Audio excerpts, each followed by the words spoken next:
Welcome into the Daily Bible Verse Podcast. My name is Jonny Gaston. I'm so glad you're here. Today we're taking a look at Matthew chapter 5, verse 5. Blessed are the meek, for they shall inherit the earth. At first glance, Jesus' words seem backwards.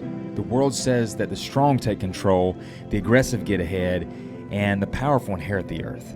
Jesus says the opposite. The meek inherit the earth. This verse challenges our assumptions about strength, success, and influence. Jesus is teaching that true greatness is not found in force, but in surrendered strength under God's control. It's definitely a misunderstood verse, mostly because of the word meek. We don't use that often. We think the word meek means to be weak, but meekness is not timidity, passivity, or fearfulness.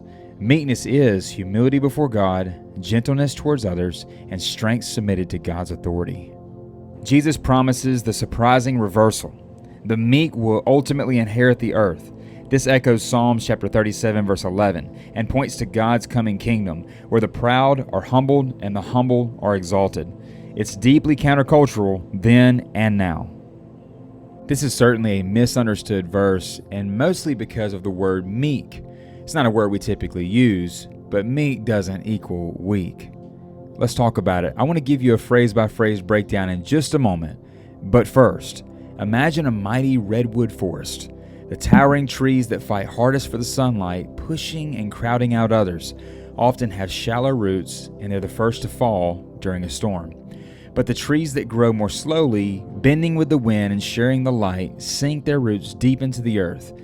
When the storm comes, they stand. Over centuries, they become the forest's true giants.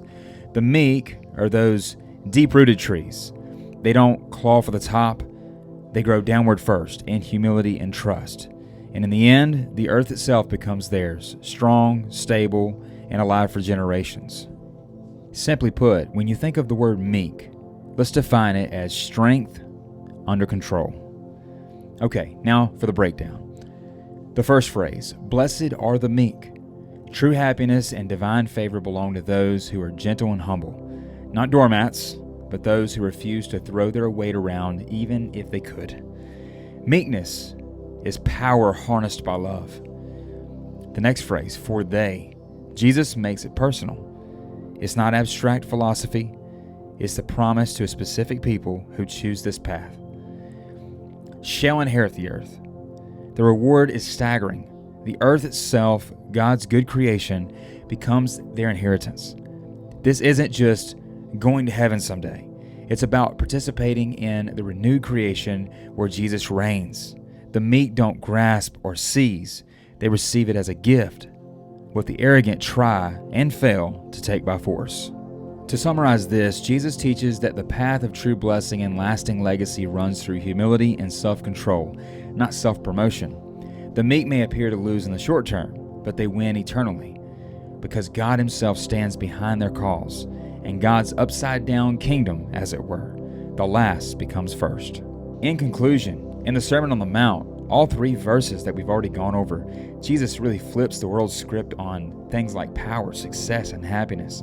Right after blessing the poor in spirit and those who mourn, He declares that the meek are the truly blessed ones. This isn't a call to weakness or passivity, like we've already spoken of.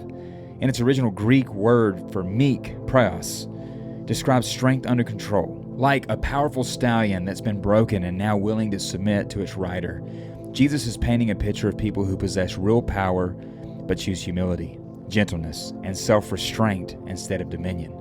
In a world that celebrates the aggressive, the loud, the self-assertive, Jesus promises the surprising reversal. The meek will inherit, ultimately, the earth. This echoes Psalms 37:11 and points to God's coming kingdom, where the proud are humble and the humbled are exalted. It's deeply countercultural, then and now.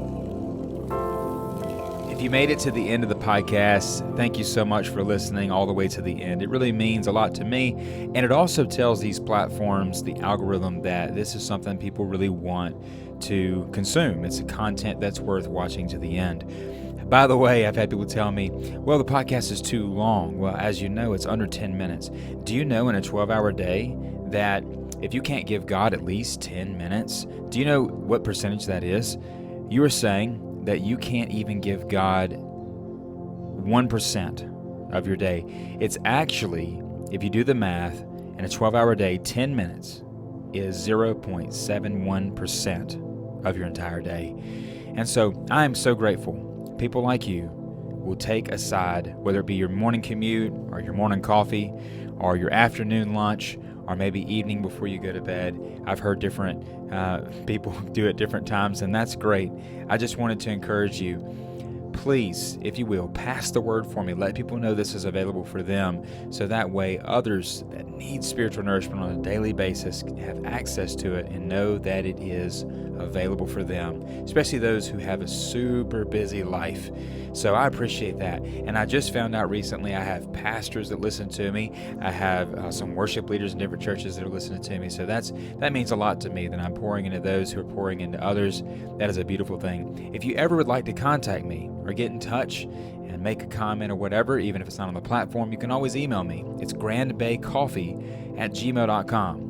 My phone number is obviously available too, because if those that you know want to join in, they can simply just text the word Bible to 251-656-9334. This is my personal phone number.